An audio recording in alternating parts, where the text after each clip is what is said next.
Amis potterés des roulistes en tout genre, soyez les bienvenus sur cette nouvelle vidéo de Creatio Personae, vidéo dans laquelle je vous propose de créer pas à pas un personnage pour Harry Potter jeu de rôle. Je suis Keul, et aujourd'hui nous allons nous atteler à la création d'un personnage basé sur l'archétype naturaliste ou écologiste. À vos baguettes, c'est parti! Afin de suivre au mieux cette création pas à pas, je vous encourage à vous munir du matériel présenté dans la vidéo d'explication du concept, à savoir la feuille de personnage pour Harry Potter jeu de rôle, qui peut être téléchargée sur notre site à l'adresse indiquée en description de cette vidéo, mais aussi de la base, au chapitre de création des personnages. Il vous faudra également un générateur de dés ou des dés physiques, ainsi que de quoi écrire si vous travaillez sur la version papier. Une fois prêt, nous pouvons commencer. Pour rappel, l'archétype de votre personnage détermine les caractéristiques et compétences dominantes de celui-ci. Il vous donnera aussi quelques éléments de background, ainsi qu'une orientation pour le choix des avantages et désavantages. Notons notre archétype naturaliste sur notre feuille de personnage, sous la case apparence, pour garder notre ligne directrice bien visible durant toute la création. Maintenant que nous avons notre archétype, nous pouvons passer à la deuxième étape, à savoir la détermination des 8 caractéristiques de notre personnage. Chaque archétype possède 4 caractéristiques dominantes. Pour notre élève naturaliste, les caractéristiques les plus importantes sont la perception, la dextérité, la constitution et l'intelligence. Nous allons noter ces caractéristiques sur notre feuille de personnage pour ne pas les oublier. En fonction des résultats de nos jets de dés, nous favoriserons donc ces caractéristiques au détriment des autres. Une caractéristique se détermine en additionnant le résultat d'un lancer de 2d6, auquel on ajoutera encore 6. On reproduit ensuite ce type de lancer 8 fois, une pour chacune de nos 8 caractéristiques. Je vais maintenant procéder au lancer des différents d6 pour déterminer les caractéristiques de notre naturaliste. Je noterai les résultats des différents lancers sous l'onglet Maison de notre feuille de personnage pour ne pas les oublier. Allons-y. Premier jet, on obtient un 9, auquel nous allons ajouter 6, ce qui nous donne un 15. Une assez bonne caractéristique. Deuxième lancé, un 6, dans la moyenne, on ajoute 6, cela nous donne 12. Troisième lancé, un 3, auquel on ajoute 6, cela nous donne 9, une caractéristique un petit peu plus faible. Quatrième caractéristique, un 11, excellent, auquel on ajoute 6, cela nous donne une caractéristique à 17. Caractéristique suivante, un 8, auquel on ajoute 6, cela nous donne un 14. Caractéristique suivante, un 6, auquel on ajoutera 6, cela nous donne un 12. Plus que 2. Un 7, auquel on ajoute 6, cela nous donne un 13. Et pour terminer, dernière caractéristique, un nouveau un 7, auquel on ajoute 6, cela nous donne un 13. Nous voilà avec nos 8 caractéristiques, nous pouvons passer à l'étape suivante. Pour nous faciliter le travail pour la suite, nous allons trier nos différentes valeurs de caractéristiques afin de mettre les caractéristiques les plus puissantes en premier. Il ne nous reste maintenant plus qu'à répartir les valeurs obtenues en fonction de l'ordre de nos caractéristiques dominantes, et le tour est joué. Vous pouvez choisir de ne pas respecter scrupuleusement cet ordre, mais dans cet exemple, nous allons suivre ce dernier. Voilà ce que ça nous donnerait. Je vais mettre notre 17 en perception, notre 15 en dextérité, notre 14 en constitution, et finalement, notre 13 en intelligence. Voilà pour les caractéristiques dominantes. Il nous reste encore la force, la taille, l'apparence et le pouvoir à répartir. Je vais mettre 13 en pouvoir, histoire que notre personnage puisse se débrouiller avec les sortilèges. Puis un 12 en apparence, et le deuxième 12 en force. Finalement, je vais mettre la valeur de 9 en taille. Ça fera que notre personnage sera un petit peu plus petit que la moyenne, mais ça ne dérange pas pour notre archétype. Dernière étape nécessaire pour les caractéristiques, appliquer les malus dans les caractéristiques force, constitution et taille en fonction de l'âge de notre sorcier, soit un malus de -5. On ajoute donc -5 en force, -5 en constitution et pour terminer, -5 en taille. Ce qui termine l'étape de répartition des caractéristiques. Maintenant que nous en avons terminé avec l'étape des caractéristiques, nous pouvons passer aux valeurs dérivées. Commençons par les points de vie. Pour calculer les points de vie, on additionne les valeurs de constitution et de taille avec les malus de l'âge du sorcier, bien entendu. On divise ensuite le résultat par 2. Pour notre élève naturaliste, cela nous donne 14-5 plus 9-5, soit un total de 13. On divise celui-ci par 2 et on obtient 6,5. On arrondit au supérieur pour obtenir 7 points de vie. Le bonus de dommage maintenant. Pour le bonus de dommage, on additionne la force et la taille du personnage, également avec le malus de l'âge. Cela nous donne, dans notre cas, 12-5 plus 9-5, soit 11. Si on se réfère à la liste de l'étape 3, notre personnage n'a pas de bonus de dégâts. Le jet d'idées maintenant. Cette compétence va se calculer en multipliant la caractéristique intelligence par 5. Dans notre cas, cela nous donne 13 x 5, soit 65. On aura donc un jet d'idées à 65%. Finalement, il nous reste le jet de chance. Le jet de chance se calcule en multipliant la caractéristique pouvoir par 5. Dans notre cas, comme pour l'intelligence, nous avons 13. Donc 13 x 5, soit une compétence également à 65%. Voilà qui termine la répartition des valeurs dérivées de notre personnage. Nous pouvons désormais passer à l'étape 4 de création de notre personnage, soit déterminer le coup de pouce et le croche-patte du destin. Vous n'êtes pas obligé de tirer un croche-patte et un coup de pouce du destin pour votre personnage, mais c'est vivement conseillé, car cela lui donnera un gros avantage ainsi qu'un gros travers qui enrichiront considérablement son background. Commençons par déterminer notre coup de pouce du destin. On lance notre D12, on obtient un 4. Dans la tabelle, nous voyons que notre personnage aura une baguette d'exception, soit une baguette qui lui donnera d'excellents bonus dans toutes ses compétences de magie. C'est parfait. Notons celle-ci sous notre feuille de personnage pour ne pas l'oublier. Il ne nous reste maintenant plus qu'à déterminer notre croche-patte du destin en procédant de la même manière que pour notre coup de pouce. On lance à nouveau un des 12 et on obtient un 2. On est donc dénigré. On note celui-ci sous notre croche-patte du destin, sur notre feuille de personnage. Et on va juste regarder si le coup de pouce et le croche-patte du destin sont compatibles. Donc on possède une baguette d'exception et on est dénigré, soit il y a des rumeurs qui courent sur nous. Ça pourrait être intéressant étant donné que notre personnage sera beaucoup dans la nature. En tant que naturaliste, beaucoup avec les animaux, beaucoup avec les plantes, donc peut-être très introverti, peu ouvert envers les autres personnages, envers les autres élèves.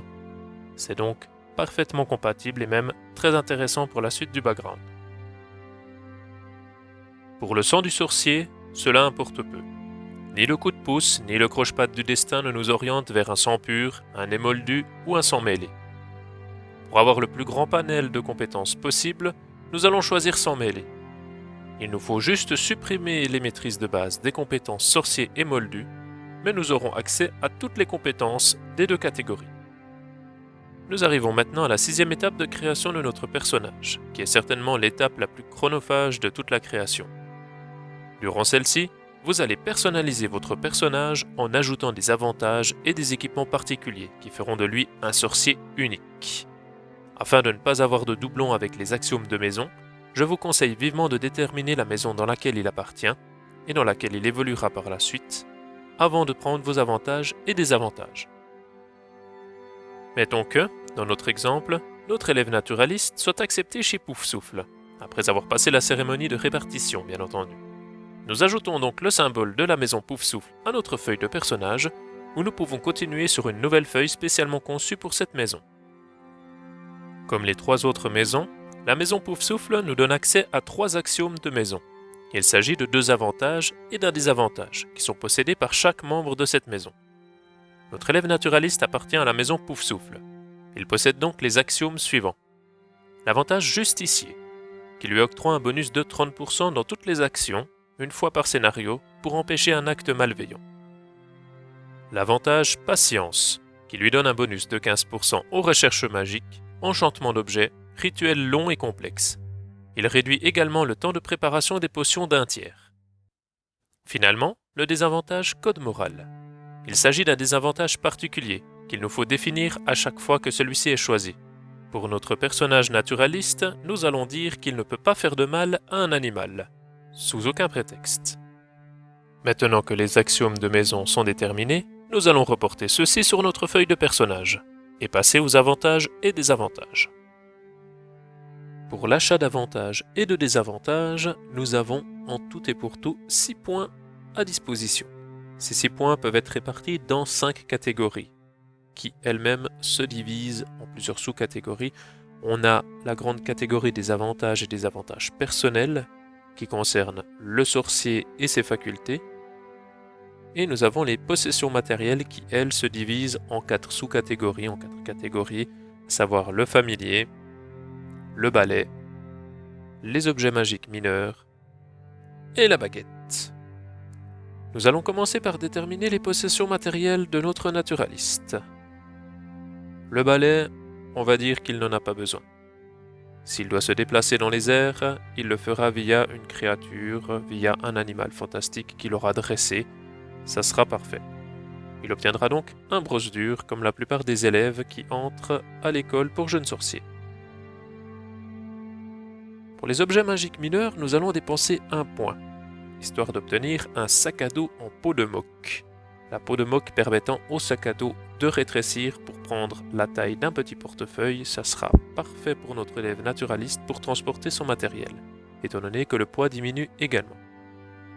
Ce point dépensé fait que nous passons à 5 points à répartir. Pour la baguette, étant donné que nous avons tiré le coup de pouce du destin baguette d'exception, nous allons renforcer celui-ci en dépensant 1 point pour renforcer l'affinité de notre personnage avec sa baguette.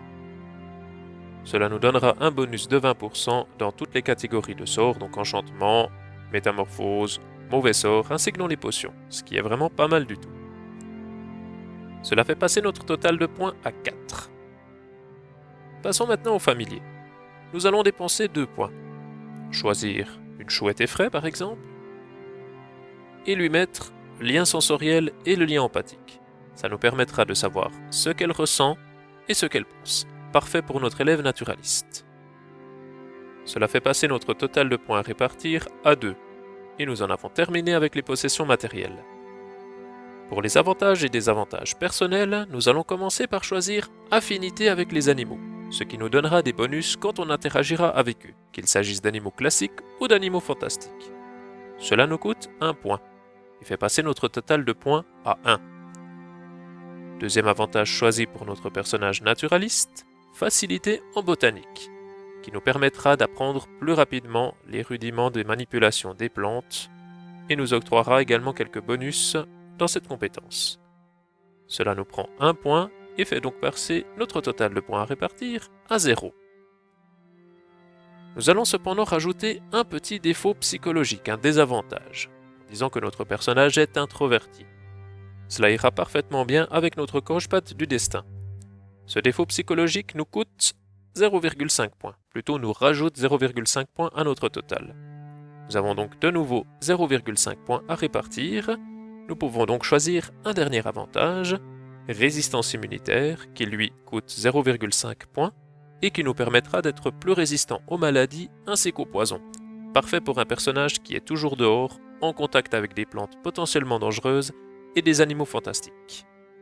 Notre total passe une nouvelle fois à 0, mais cette fois-ci nous en avons terminé avec la répartition des avantages et désavantages de notre personnage. Maintenant que nous en avons terminé avec nos avantages et désavantages, il ne nous reste plus qu'à reporter ceci sur notre feuille de personnage, avec les petites descriptions qui vont avec. La prochaine étape consiste à répartir les points de compétence. Pour notre élève naturaliste, nous allons nous baser sur l'archétype, sortir quelques-unes des compétences de celui-ci et en rajouter d'autres. Nous avons donc 400 points qu'il va nous falloir répartir dans les différentes compétences de base, les compétences sorcier et les compétences moldues, puisque nous avons un élève qui est sans mêlée. Nous allons donc choisir les compétences en fonction de notre archétype, à savoir de l'acrobatie Quidditch, plutôt pour la partie acrobatie, de l'athlétisme, de la discrétion, dressage soin, très important, de l'esquive, fouille-ménage, orientation, psychologie, survie et finalement un peu de vigilance. Vous l'aurez remarqué, nous allons laisser de côté de l'artisanat, ça ne nous servira pas à grand chose pour notre élève. Les compétences bagarre et secourisme, voilà, vu le gabarit de notre personnage avec sa faible valeur de taille, on va essayer d'éviter le plus possible les bagarres. En plus, on est introverti et dénigré, donc ce n'est peut-être pas une bonne idée d'aller au contact et de se bagarrer. On laisse également l'empathie pour la même raison, puisqu'on est dénigré et qu'on est introverti, ça ne va pas vraiment avec notre personnage. Nous allons également rajouter la compétence bibliothèque, c'est toujours utile pour trouver des informations, surtout que toute la partie relation avec les autres élèves sera compliquée. Autant pouvoir se débrouiller par nous-mêmes. Il nous reste également à ajouter les compétences sorcier et moldu. On va prendre un peu de connaissance des animaux magiques dans les compétences sorciers, mythes et légendes des sorciers, culture générale des sorciers et culture générale des moldus. Avec ça, on devrait réussir à pas mal se débrouiller. Maintenant que nous avons choisi nos différentes compétences, nous allons regarder les maîtrises de base de chacune d'entre elles. Pour ce faire, on se réfère à la feuille de personnage sous maîtrise de base. Ça nous permettra de savoir dans quelles compétences nous allons devoir investir plus de points et lesquelles nous pourrons un peu laisser de côté. Donc pour les compétences classiques, les compétences du tronc commun, nous avons ces pourcentages-ci. Et pour les compétences moldus et sorciers, nous avons 0% puisque nous sommes sans mêlée.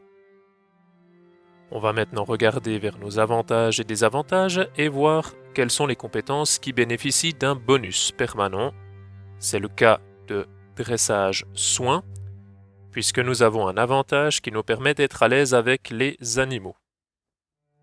Nous avons maintenant tout ce qu'il nous faut pour commencer à répartir nos 400 points. Personnellement, je commence toujours par dépenser une grande quantité de points dans les compétences que je juge nécessaires.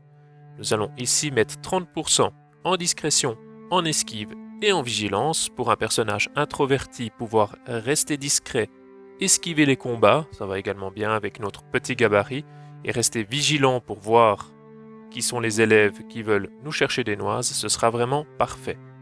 En enlevant ces 90% à nos 400 points à répartir, cela nous donne 310 points restants. Nous allons maintenant regarder d'autres compétences, dépenser un petit peu moins, mettons 25%, par exemple en dressage, soin, fouille-ménage, orientation et survie. Ça nous permettra d'avoir des pourcentages entre 25 et 40%, c'est vraiment pas mal pour commencer. Ça signifie qu'on a dépensé 100 points, qu'on retire à nos 310, il nous reste 210 points à répartir. Nous avons presque fait la moitié du chemin. Pour les dernières compétences, nous allons ajouter 20% à chacune d'entre elles. Donc en acrobatie Quidditch, en athlétisme, en psychologie ainsi qu'en bibliothèque. Ça nous enlève 88 points à nos 210, il nous en reste 130. Nous pouvons donc maintenant nous atteler à répartir quelques points dans nos compétences moldus et sorciers, puisque celles-ci sont à 0%. On va commencer par mettre un 30% en culture générale moldu et sorcier, ainsi qu'en mythes et légendes. Ça fait qu'on a environ une chance sur 3 de réussir un jet de dés, c'est vraiment pas mal pour un élève qui débute sa scolarité. En enlevant ces 90 points à nos 130 points à répartir, cela nous mène à un total de 40 points restants. Vous me voyez venir, nous allons directement mettre ces 40 points en connaissances animaux magiques, Ce sera vraiment pas mal, 40%, ça donne une compétence qui est assez facilement utilisable. On retire ces 40 points et nous en avons terminé avec la répartition des points de compétence. Maintenant que la dépense de points de compétence est terminée, on additionne les maîtrises de base, les points dépensés et ça nous donne notre maîtrise actuelle. On complète notre feuille de personnage dans la dernière colonne et nous en avons presque terminé avec cette étape. Si vous regardez la seconde colonne de votre feuille de personnage pour les compétences, vous avez certaines compétences sous maîtrise maximale indiquées avec un pourcentage plus 3 petits points pour cent. Par exemple, la compétence artisanat ou la compétence bagarre possède un pourcentage plus 3 petits points. Ces 3 petits points indiquent simplement que cette compétence va pouvoir être augmentée davantage d'année en année. Lors de la première année, il s'agit d'un 0% qu'on placera à la place de ces 3 petits points. Par la suite, en deuxième année, on augmentera de 10%, en troisième année, encore une fois de 10%, donc plus 20%, etc., etc., jusqu'à arriver à un total de 90%. Pour le moment, et afin de compléter notre feuille de personnage, nous allons simplement modifier ces 3 petits points pour cent par un 0%, sous les compétences générales, la liste des sorciers et la liste des moldus. L'étape 8 consiste à déterminer notre baguette. Je ne vais cependant pas faire une détermination aléatoire puisque j'ai pratiquement tous les éléments nécessaires à ma disposition pour créer une baguette sur mesure pour notre sorcier naturaliste. Concernant le bois, je vais choisir du chêne blanc. Le chêne blanc est caractérisé par une grande puissance, ce qui va très bien pour une baguette d'exception, et des sortilèges tournés plutôt vers la nature, ce qui va très bien avec notre élève naturaliste. Pour la taille, puisque notre élève est plus ou moins introverti et de petite taille, nous allons prendre une taille légèrement en dessous de la moyenne, soit 17 cm. Pour le cœur, nous allons prendre un cœur qui sort un petit peu de l'ordinaire, quelque chose de très puissant, un cœur rarissime. Pourquoi pas une plume d'oiseau tonnerre, ça conviendra parfaitement. Finalement, l'affinité, nous avons un 10% général renforcé avec affinité renforcée, auquel on a dépensé des points lors de la création de notre personnage, ça nous donne un bonus de 20% général dans les compétences enchantement, mauvais sort, métamorphose et potion. On ajoute encore un petit visuel à notre baguette et cette étape est terminée. L'avant-dernière étape de création de notre personnage naturaliste consiste à déterminer ses sortilèges, soit un sortilège de niveau 1 et un sortilège de niveau 0. En nous référant à la tabelle des sortilèges, nous allons donc choisir un sortilège de niveau 0. À bien y regarder, un personnage qui va passer son temps dans la nature pourrait avoir besoin du sortilège d'air chaud qui lui permettrait de sécher instantanément, que ce soit un animal, lui-même, un objet, etc. Ça peut vraiment être très pratique. Il n'y a rien de pire quand on est dans la nature que d'être mouillé. Même si on possède un système immunitaire plus résistant que la moyenne, on va éviter de tomber malade à tout bout de champ.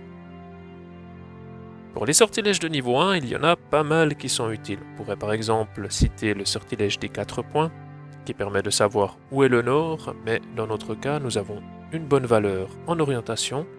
Nous allons plutôt choisir un autre sortilège, un sortilège qui nous sera vraiment très utile en pleine nature, c'est-à-dire le sortilège de convocation d'eau. Celui-ci nous permettra d'invoquer de l'eau en toutes circonstances, ce qui sera vraiment très utile si nous avons besoin d'eau chaude pour désinfecter une plaie, pour pouvoir nettoyer quelque chose ou simplement pouvoir s'hydrater. Maintenant qu'on a choisi nos deux sorts, notre sortilège de niveau 0 et notre sortilège de niveau 1, nous les ajoutons à notre feuille de personnage avec leurs caractéristiques et nous en avons terminé avec cette partie de création de notre personnage. Nous voici enfin arrivés à la 10e et dernière étape de création de notre personnage, à savoir les finitions et le background. Pour les finitions, il nous reste à ajouter quelques petits éléments comme l'âge de notre sorcier, 11 ans puisqu'il débute sa scolarité, le niveau de scolarité, première année, son argent, vous le trouvez indiqué ici en bas, à savoir 15 galions, puisqu'il n'a ni avantage ni désavantage pour l'argent. On lui rajoute le point de fougue qui lui permettra de faire des actions héroïques. De 3 éléments à vérifier encore, les malus, ici notre moins 10% dû à notre défaut psychologique introverti qui se répercute à chaque fois qu'on interagira avec un autre élève. Pour ça qu'il est entre parenthèses, c'est que si on interagit avec des animaux par exemple, il n'aura pas lieu d'être. On vérifie encore que nos compétences ont leur bonus dû aux avantages et désavantages comme ici grâce à notre baguette d'exception, le plus 20% en mauvais sort, métamorphose, potion et enchantement, ainsi que notre 10% en botanique puisque nous avons des facilités en botanique. On a rajouté nos 2 petites étoiles pour dire que l'apprentissage sera également un tiers plus rapide. Finalement, il nous reste les derniers éléments, à savoir le visuel de notre balai ainsi que les caractéristiques de notre familier. Une fois ces derniers éléments finalisés, nous en avons terminé avec la création de notre personnage. Celui-ci est prêt à être joué. Nous voici désormais arrivés à la fin de cette vidéo Creatio Personae pour l'avant-dernier archétype de personnage. Si vous appréciez ce concept ainsi que notre travail, n'oubliez pas de laisser un j'aime, un commentaire et de vous abonner pour ne rien rater des nouveautés. D'autres vidéos sont également à votre disposition, ainsi qu'un salle au Discord mentionné en description de cette vidéo pour répondre à toutes vos autres questions en tant que joueur ou en tant que maître du jeu. Les aides de jeu et vidéos proposées étant totalement gratuites, nous vous renvoyons vers notre Ko-fi pour nous soutenir à l'aide d'un petit don. Nous en profitons pour remercier au passage toutes les personnes qui nous ont soutenus jusque-là. Encore une fois, toute l'équipe de Geekit vous remercie d'avoir suivi cette vidéo jusqu'au bout. C'était Keul pour Geekit, que la passion vous guide et vous accompagne.